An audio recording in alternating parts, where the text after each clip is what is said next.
सौम्य आप सदैव जो है वंदनीय हमारे रहेंगे और हमारे वचनों को ध्यान पूर्वक सुनिए। कन्या पहले वाक्य में कहती है सुख दुखानि कर्माणि गृहस्थस्य भवन्ति। हे प्रिय, देखिए हे स्वामी, यह गृहस्थाश्रम जो है इसमें सुख दुख दोनों आएगा। एक छोटा सा निवेदन करना चाहती हूँ कि आप हमारे सुख दुख के साथी बनेंगे। सुख के भी साथी आप हो और दुख के भी साथी आप हो। सुख में जो उल्लास मनाना हो मैं आपके साथ मनाऊं और दुख में धीरज बढ़ाने के लिए आप हमारे साथ खड़े रहना। कहने का तात्पर्य सुख दुख के साथी आप बनना, यह कन्या पहले वाक्य में कहती है। और दूसरे वाक्य में कन्या कहती है वापी कूपतडागानि यज्ञ यात्रा महोत्सवान नारंभे ददनुज्ञाय द्वे ऊर्जे तथा वदे। वापी कूप तड़ाक का समय तो देखिए चला गया। घर में कोई भी आप निर्माण कार्य करवाएंगे, कोई भी निर्माण कार्य हो सकता है, यज्ञ करवा सकते हैं, पूजा पाठ अनुष्ठान व्रत इत्यादि कोई भी घर में आप आयोजन करवा सकते हैं, कहीं की यात्रा का विचार कर सकते हैं, या महोत्सव घर में कोई उत्सव आदि, बच्चों का जन्मदिन है, वैवाहिक वर्षगांठ है इत्यादि जो है आप कोई महोत्सव करना चाहें, इसमें आप हमारी सहमति। अजीत भैया पास जला दीजिए तुम्हारे, इसमें आप हमारी सहमति लेंगे। देखिए यहाँ पर बैठे हुए वरपक्ष के कई लोगों को यह बात थोड़ी अजीब लग सकती है कि कन्या अभी से जो है अपना एकाधिपत्य वर के ऊपर थोपना प्रारंभ करती है, लेकिन ऐसा इसमें किंचित मात्र भी नहीं है। कन्या तो सिर्फ इसलिए कहना चाहती है कि देखिए आप कोई निर्माण कार्य करवाएंगे, उसमें कारीगर राजगीर इत्यादि लगेंगे, यज्ञ करवाएंगे, उसमें ब्राह्मण देवता आएंगे, आचार्य आदि आएंगे पूजन करने के लिए, यात्रा करने जाएंगे तो उसमें बैग आदि की पैक करने की व्यवस्था करनी होगी। कोई महोत्सव आपके इष्ट मित्र आएंगे घर पे कोई पार्टी उत्सव करने के लिए, उनके भोजन पानी की व्यवस्था करनी होगी। आप तो आयोजन कर दिए, लेकिन मैं अस्वस्थ हूँ और उन लोगों की मैं सेवा शुश्रूषा जो है खुले मन से नहीं कर पाई। इसमें आपका भी अपमान होगा और मेरा भी। जब आपका अपमान हो जाएगा तो मेरा सब कुछ चला जाएगा। इसलिए कन्या कहती है कुछ भी विचार करने से पहले हमसे आप यह विचार विमर्श कर लीजिएगा, निश्चित मैं आपके साथ खड़ी रहूंगी। देखिए जब भी संकल्प होता है पति हाथ ऊपर करता है, पत्नी तुरंत नीचे लगा देती है। संकल्प कोई भी हो मैं आपके साथ खड़ी रहूंगी, तो मैं तनिक भी पीछे नहीं हटूंगी। लेकिन यदि मैं स्वस्थ मन से वह काम कर सकूंगी तो आपको भी आनंद आएगा और हमें भी आनंद आएगा। एक बार आप हमसे अवश्य पूछ लीजिएगा, हे प्रिय आप स्वस्थ हो, 7 ब्राह्मण देवता आएंगे, उनकी सेवा शुश्रूषा कर सकती हो, 2-4 राजगीर घर में निर्माण कार्य में लगेंगे, उनके लिए चाय पानी की व्यवस्था कर सकती हो, हमें कहीं जाना है बैग पैक करने की व्यवस्था आप कर सकती हो, महोत्सव में हमारे इष्ट मित्र आएंगे, उनके लिए जो है नाना प्रकार के व्यंजन बनाने में आप खुशी हृदय से खुले हृदय से सहयोग कर सकती हो। जब मैं प्रसन्न चित्त होकर के कहूँगी मैं बिल्कुल स्वस्थ हूँ, आप आयोजन करिए, मैं आपका साथ निभाऊंगी, ऐसे में जो उस आयोजन का आनंद दोगुना हो जाएगा, आपको भी आनंद आ जाएगा, हमें भी आनंद आ जाएगा। इसमें तनिक भी आप जो है ये एकाधिपत्य थोपने की बात मत सोचना, बस यह सोचना मैं तो आपका साथ, जैसे जीवन भर आप हमारा साथ चाहते हैं, तो मैं नहीं चाहूँगी कभी भी मेरी वजह से आपका शीश झुके, कहीं भी आपको भी अपमानित होना पड़े, यह मैं कदापि नहीं चाहूँगी। मैं चाहूँगी मैं खुले हृदय से आपके संकल्प को पूरा करने में आपका साथ निभा सकूं। यह तभी संभव होगा जब मैं तन मन से पूरी तरीके से स्वस्थ होऊंगी, तभी। इसलिए कन्या दूसरे वाक्य में कहती आप हमसे पूछ लेना। पूछने का मतलब आदेश लेने का नहीं, सहमति लेने का अर्थ होता है। और तीसरे वाक्य में कन्या कहती है व्रतोद्यापन दानानि स्त्रीणाम भावा स्वभावजा कृत्य भंगो न ते कार्यस त्रीणाम राज्यस्तथा वदेत। देखिए व्रत करना, उद्यापन करना, दान करना, यह स्त्रियों का स्वाभाविक नैसर्गिक लक्षण होता है। तो मैं कोई व्रत उद्यापन करना चाहूँगी, आप उसमें हस्तक्षेप नहीं करेंगे, अपितु जो है सहायता करेंगे। कन्या ऐसा इसलिए कहती है, देखिए सर्वप्रथम तो हम अपने मनीषियों को जो है नमन करना चाहते हैं। उन्होंने जो लिखा है हमारे धर्मशास्त्रों में, यत्र नार्यस्तु पूज्यन्ते रमन्ते तत्र देवता, जहाँ नारियों का सम्मान होता है वही जो है देवता निवास करते हैं। और इसलिए कहते हैं कि धन्य है भारतवर्ष की माताएं, धन्य है भारतवर्ष की माताएं। इनको जितना नमन किया जाए कम ही कम होगा। देखिए त्याग की क्या पराकाष्ठा होती है। लोग थोड़ा सा त्याग करते हैं, उसको जो है बड़े बड़े अक्षरों में लिखवाया करते हैं, लेकिन त्याग की पराकाष्ठा माताएं करती है, लेकिन एक बार भी अपना नाम उसमें नहीं लगाती। साल में 36 प्रकार की व्रत रहेगी, साल में 36 प्रकार की देवी देवताओं का पूजन करेंगे। हमारे शास्त्रों में लिखा गया 33 कोटि देवता, लेकिन 33 कोटि के अलावा भी इनके देवी देवता कभी पत्थर में आ जाते हैं, कभी रोटी डबल करने वाले देवता आ जाते हैं, कभी किसी कुल्हे में आ जाते हैं, कोलू में आ जाते हैं। नाना प्रकार के देवी देवता जो है अन्य लोग अन्य जगह से, इनका यह भाव है। किसी ने कह दिया, पंडित जी ने कह दिया जाओ इस ईटा को पूज लो, आपके पति की आयु लंबी हो जाएगी, पूजना प्रारंभ कर दिया। हरितालिका तीज का व्रत रहो, व्रत रहेगी माता, व्रत रहेगी पत्नी, लेकिन आयु लंबी हो जाएगी पति की। जीवित पुत्री का व्रत रहेगी माता, आयु लंबी हो जाएगी पुत्र की। कहने का तात्पर्य साल में 36 प्रकार का व्रत, 36 प्रकार के साधु संतों का आशीर्वाद, ब्राह्मणों की सेवा, ब्राह्मणों के चरणों की सेवा, लेकिन एक भी आशीर्वाद या एक भी व्रत का फल अपने लिए नहीं। देखिए उनको आशीर्वाद भी मिलता है तो क्या, सदा सुहागिन हो तुम जब तक रहे दिनेश, आप सदा सुहागिन बनी रहो। अर्थात व्रत यह रहेंगी, नमन यह करेंगी, प्रणाम यह करेंगी, लेकिन आयु लंबी हो जाएगी पति की। तो पत्नी कहती है कि मैं, देखिए कोई भी, मैं आपसे अत्यधिक प्रेम करूंगी तो मैं चाहूंगी कि आपकी आयु स्वस्थ सुखद और लंबी हो। उसमें मुझे जो कुछ भी समझ में आएगा, जो भी उपाय करने से आपकी आयु स्वस्थ सुखद और लंबी होगी, मैं वह करूंगी। उसमें आप हमारा उपहास नहीं उड़ाएंगे, आप हमें रोकोगे नहीं। और चौथे वाक्य में कन्या कहती है, स्वकर्मणार्जितम वित्तम पशुम धान्यम धनागमम सर्वम निवेदयन मह्यम चत्वारीति तथा वदेत। यहाँ देखिए जो टीकाकार ने, हमारे धर्मशास्त्रों में हमारे टीकाकार ने जो लिखा है उसको यदि कह देंगे तो यह बड़ा अनर्थ हो जाएगा। अनर्थ नहीं, सनातन धर्म सदैव जोड़ने का काम करता है। लेकिन टीकाकारों ने देखिए भाव कुछ होता है, व्यक्त कुछ कर देते हैं। कहने का भाव यह होता है, अब तक आप अकेले थे, अब तक आप जो भी कमाते थे कहाँ खर्च करते थे, कैसे खर्च करते थे, भविष्य की कोई चिंता नहीं थी। लेकिन अब से मैं आपके साथ आ रही हूँ तो आपकी जिम्मेदारी जो है दोगुनी हो रही है।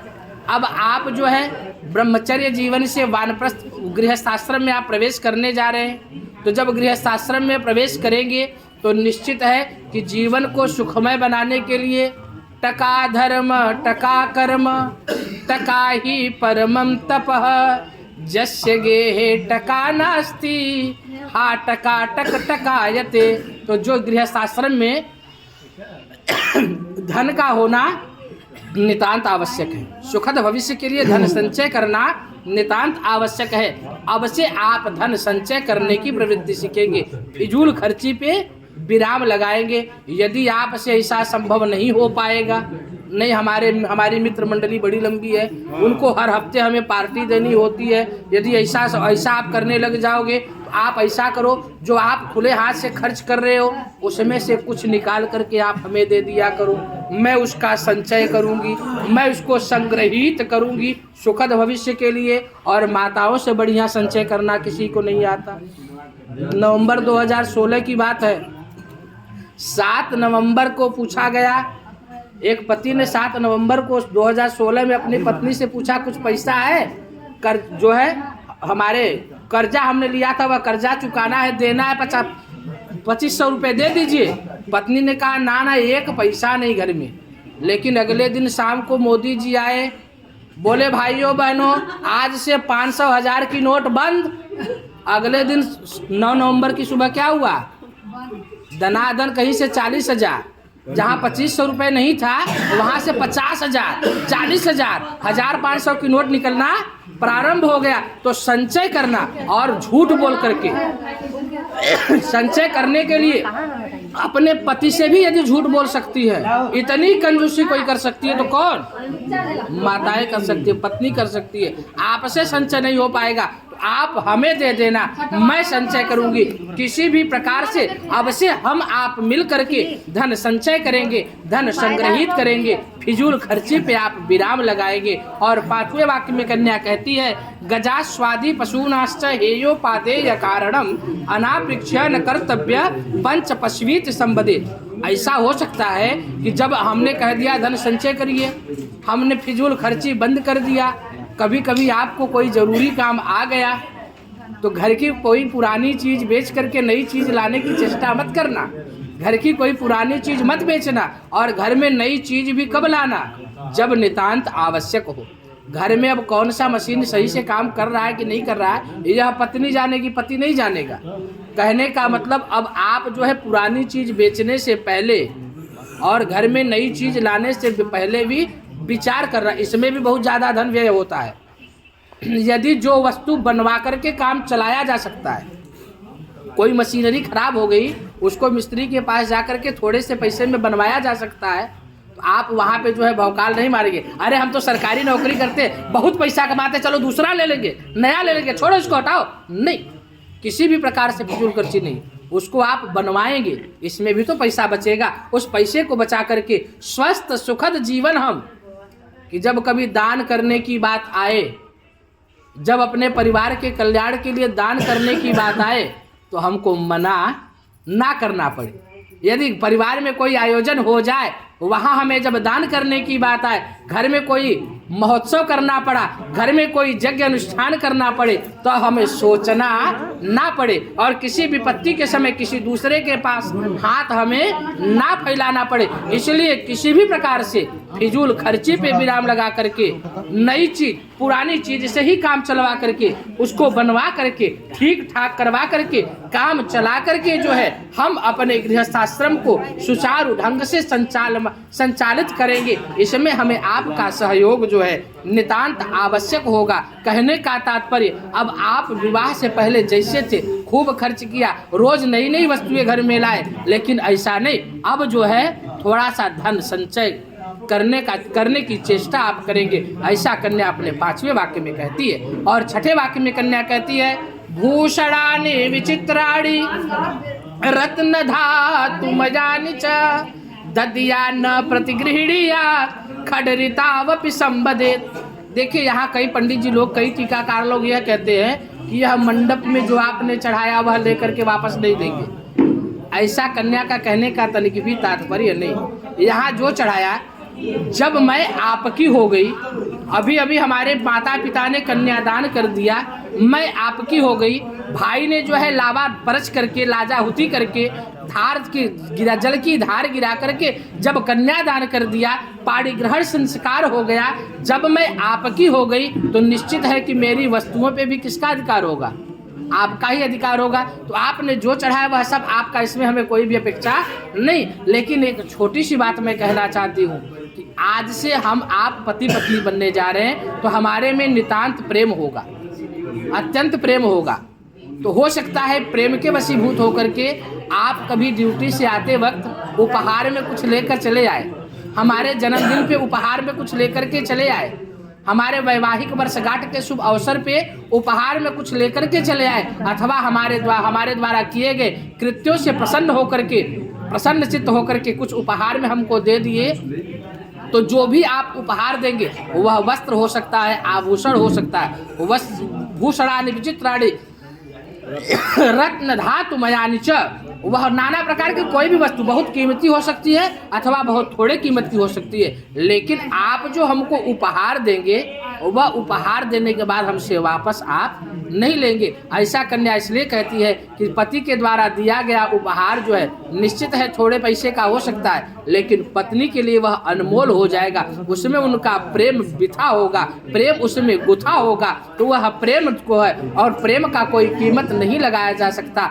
आप जो हमें उपहार में देंगे वह देने के बाद आप हमसे वापस नहीं लेंगे। ऐसा कन्या अपने 6ठे वाक्य में कहती है। और कन्या अपने 7वें वाक्य में कहती है, गीतवादित्र मांगल्यम बंधूनां च गृहे सदा अनाहुता गमिष्यामि यदा मां प्रतिपालय। देखिए, गीत वादित्र मांगल्यम, कोई भी मांगलिक कार्य हमारे बंधु नाम च गृहे सदा। अजीत भैया ध्यान दीजिएगा, थोड़ा छोटी सी बात है। कन्या कहती है कि हमारे भैया के घर में, हम बंधु नाम च गृहे सदा। यहाँ कन्या कह सकती थी पितृणाम च गृहे सदा, हमारे पिता के घर में। बात बात में कहती है मैं मायके चली जाऊंगी, माई के यहाँ चली जाऊंगी, लेकिन कभी नहीं कहती भाई के यहाँ चली जाऊंगी। लेकिन यहाँ कन्या क्या कहती है? गीत वादित्र मांगल्यम बंधु नाम च गृहे सदा। मेरे भैया के यहाँ कोई कार्यक्रम पड़ेगा, मेरे भैया के यहाँ कोई मांगलिक अवसर आएगा, हो सकता है कि भाई हमें लेने न आ पाए, भाई हमें बुलावा न भेज पाए, किसी भी प्रकार से हमको यदि पता चल जाए तो भाई के यज्ञ में सहयोग करने के लिए मैं चलूंगी और आप भी हमारे साथ चलोगे, अत्यंत आनंद की अनुभूति होगी। कन्या ऐसा देखिए इसलिए कहती है कि भाई और बहन का जो प्रेम होता है बड़ा अत्यंत पवित्र होता है, निर्मल होता है। छोटी छोटी बात पे झगड़ा है तो बहुत सारा प्यार भी जो है भाई और बहन के बीच में है। देखिए, भाई का त्याग क्या होता है, यह हमारे शास्त्रकारों ने इस विवाह मंडप में ही लिख दिया। जब वर का तिलक होता है, देखिए इस विवाह कार्यक्रम का पहला कार्यक्रम होता है वर का तिलक। जब वर वरण होता है तो वर का तिलक करने का विधान यह है कि कन्या पक्ष जो है वर के दरवाजे पे जाता है। जब वहां जाता है, अर्थात अब तो लान आदि की व्यवस्था होने लगी, लेकिन लिखा गया है कि कन्या के लोग जो है वर के दरवाजे पे जाएंगे और वर की पूजा करेंगे, जो भी मिष्ठान आभूषण इत्यादि है वो उपहार वहां पे देंगे, ऐसा विधान बताया गया है। तो यह बताइए, जब दरवाजा होता है वर का, बहुतायत लोग होते हैं वर के, कन्या के तरफ से थोड़े लोग गए होते। अपने दरवाजे पे आए हुए अतिथि का स्वागत करना कोई बहुत बड़ी बात नहीं। मान लीजिए हम गुरु बाबा हैं, हमारा कोई शिष्य हमारे घर पे आएगा, जब हमारे घर पे आएगा तो उसको पानी कौन पिलाएगा? उठ करके गुरुआ बाबा ने पिलाएंगे। अरे भैया आप बैठो, मैं घर से पानी की व्यवस्था कर रहा हूँ। जलपान आदि की व्यवस्था गुरु बाबा करते, लेकिन अब गुरु बाबा जब शिष्य के यहाँ जाए तब तो वहाँ कौन व्यवस्था करेगा? शिष्य व्यवस्था करेगा। तो अपने दरवाजे पे सम्मान करना कोई बड़ी बात नहीं, लेकिन दूसरे के दरवाजे पे जा करके उनका पैर धोना, यह बहन के लिए सबसे बड़ा त्याग। कौन देखिए, यहाँ जब आप आते द्वार पूजा पे भी लड़की का पिता पैर धोता है। अपने लोग अपने घर पे आए हुए अतिथि का स्वागत हम पैर धो करके कर देते, लेकिन जब बर के दरवाजे पे पैर धोने की बात आती है, पिता कहता है अरे नाना, अरे हमारा रुतबा है भाई, थोड़ा सा डाउन हो सकता है, लेकिन भाई कहता करना क्या है, अरे इनका पैर धोना है। क्यों? मेरी बहन को आजीवन खुश रखेंगे, मेरी बहन के साथ यह विवाह करेंगे, आजीवन खुश रखेंगे। एक शर्त, आजीवन खुश रखेंगे, एक बार नहीं 3 बार पैर धोना पड़े। लोग कोई के हो, समय स्थिति परिस्थिति स्थान कोई भी हो, लेकिन यदि मेरी बहन को वह खुश रखेगा तो मैं एक बार नहीं बारंबार पैर धोने के लिए तैयार हूँ। वहां आगे कौन आता है? लड़की का भाई वर के दरवाजे पे जाकर के पैर धोता है, और इस मंडप में वर के पिता, कन्या के पिता जो है वर का पैर धोते। यह विधान हमारे शास्त्रकारों ने बताया। और उसके बाद जब कन्यादान का समय आता है, देखिए कन्यादान अभी हुआ नहीं, अभी कन्या इधर बैठी हुई थी और कन्या पक्ष के लोग इधर, वर पक्ष के लोग उधर। लेकिन जब कन्यादान के समय जल गिराने की बात आती है तब भाई आता है, और भाई जब आता है तो देखता क्या है कि पिता जो है हाथ पकड़ करके कन्या का दान कर रहे हैं, हमारी बहन का दान कर रहे हैं। तो उधर नहीं रुक करके वर के बगल में, देखिए जब जल गिराया गया तो भाई कहाँ खड़ा था? वर के बगल में खड़ा होकर के जल गिरा रहा था। हे बहना चिंता मत करना। जल गिराने का तात्पर्य कहीं बहुत है, लेकिन मैं एक तात्पर्य यह बताना चाहूँगा कि हे बहन चिंता मत करना, पिता ने आपका कन्यादान अवश्य कर दिया है, लेकिन उसके पहले मैं यहाँ आ गया हूँ। आपके रहने योग्य इस जल को गिरा करके यदि किसी के मन में आपके प्रति कोई गंदगी होगी तो मैं जल गिरा करके उसको धो करके आपके रहने योग्य, जिस प्रकार से आप हमारे घर में आनंद किया करती थी, जिस प्रकार से आप हमारे घर में खुशी पूर्वक रहा करती थी, सुख पूर्वक रहा करती थी, ठीक उसी प्रकार आप ससुराल में भी रहना। जल गिराते हुए भाई जो है बहन से पहले वर के तरफ जा करके खड़ा हो जाता है, यह भाई का त्याग होता है। और उसके बाद जब कन्यादान हो जाता है तो हमने पिता को कह दिया कि पिताजी आप जाइए उधर, आपने कन्यादान कर दीजिए, कुछ खा करके पारण कर लीजिए। लेकिन उसके बाद कहीं भी पिता का इस विवाह क्रम में कहीं भी वर्णन नहीं आया है। लेकिन उसके बाद जब हवन की बात आती है, अब कन्या जो है वर पक्ष की हो गई, इधर आकर के बैठ गई, उसके बाद भी जो है वर कन्या का भाई आता है। जब हवन के समय कहता अब तो हवन भी करने लगी तो निश्चित है सिंदूर दान होगा, अब कन्या उधर की हो जाएगी।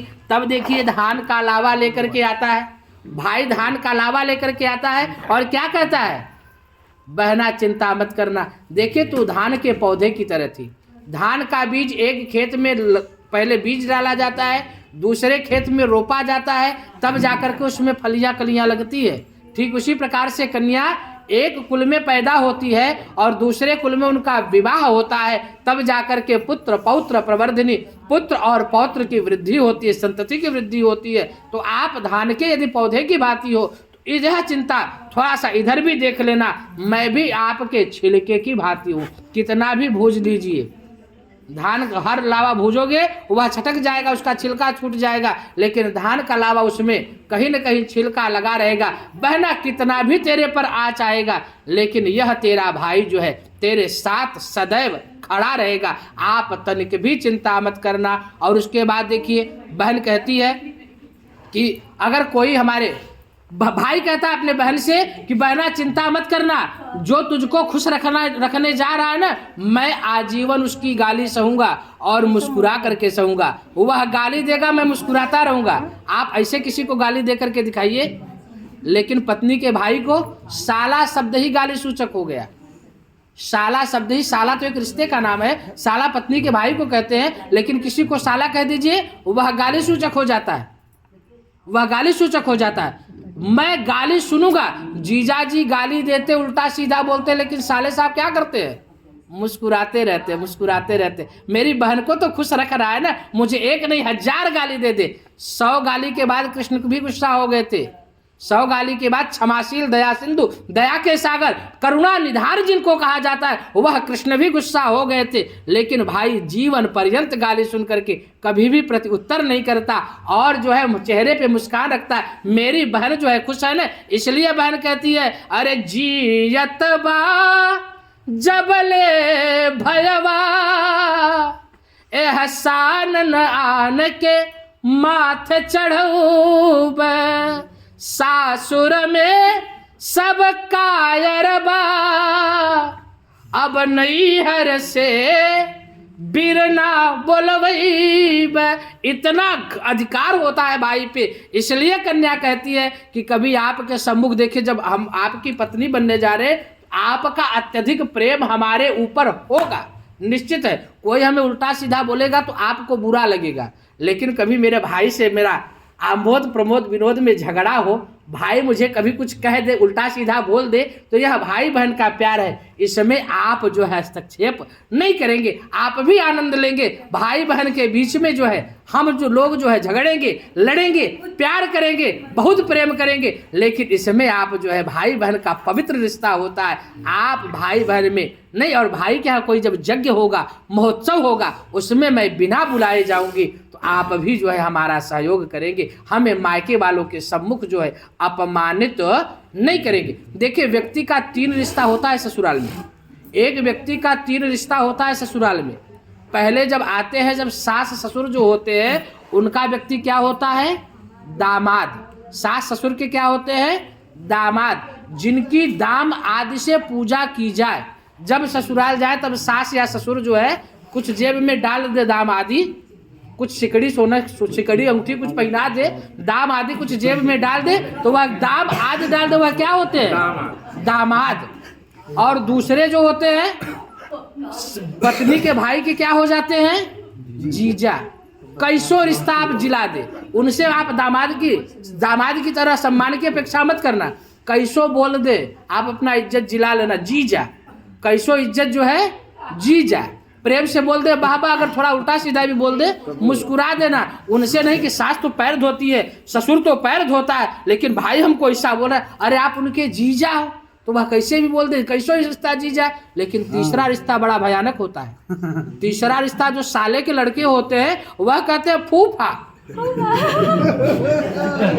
अब आप सम्मान की इच्छा मत करना। ससुराल में कब जाना, जब तक दामाद हो। जीजा बनना थोड़ा कम कर देना, जब फूफा बनना बिल्कुल मत जाना, क्योंकि सारा रिश्ता फूक फाक, सारा रिश्ता सम्मान जो है फूक फाक। अब तो ऐसा हो जाएगा, अब फूफा जी आए हुए हैं, अब हमारे घर में कोई मांगलिक कार्यक्रम में फूफा जी आए, उसी में लड़के का दोस्त आ गया, तो तुरंत क्या कहेंगे, अरे फूफा जी तनी उधर यहाँ कसक जाइए, हमारा दोस्त आया है ना फूफा जी थोड़ा, तो क्या होते हैं फूफा।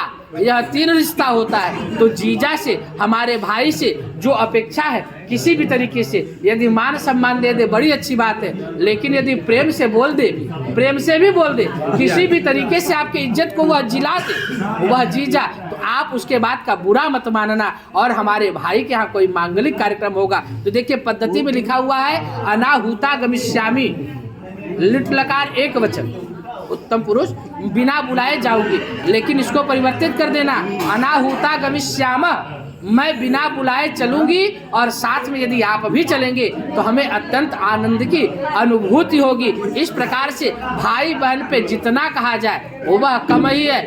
बहन जो है भाई पे कितना अधिकार रखती है। देखिए द्रौपदी जो है उस मंडप में, उस सभा में सबके पास एक एक बार जाती है, लेकिन अपने भाई को जब गुहार लगाती है तब बार बार लगाती है। तो भाई बहन का जो रिश्ता होता है गजब का रिश्ता होता है, और इतना विश्वास होता है क्या, अरे खींचे दुशासन जोर लगाई, यह विश्वास बहन का भाई पे होता है। अरे खींचे दुशासन जोर लगाई, तेरे हमारे जो उसुनी पई हैं, यदि नहीं आए तो निश्चित है कि हमारी पुकार वह नहीं सुने हैं। अरे खींचे दुशासन जोर लगाई, तेरे हमारे जो उसुनी पई हैं, भौजी के गोद में हुई हैं तब विश्वास हमें हरि नाही भूलिए, तेरे सुने ना बेर लगे, रहिया में कतौथी रे ना रही पई है, नार नदी बन डाकत रे, बन के हीर ना बीर ना चलिए, नार नदी बन डाकत रे, बन के हीर ना बीर ना चली। तो हिरना जो है वह बिरना जो है हिरनों की तरह भागता चला आएगा। आप उससे सम्मान की अपेक्षा करोगे, सम्मान खूब देगा और आपकी गाली को भी सहेगा। उसके यहाँ यदि हमें जाना हो तो आप कभी भी रोकोगे टोकोगे नहीं, मायके वालों के सम्मुख हमें आप अपमानित तो नहीं करोगे। ऐसा 7 वचन 7 निवेदन जो है कन्या वर के सम्मुख कहती है। एक बार प्रेम से बोलेंगे वृंदावन विहारी लाल की जय हो जाएगा। लेकिन इतने में जो है विश्राम करते हैं।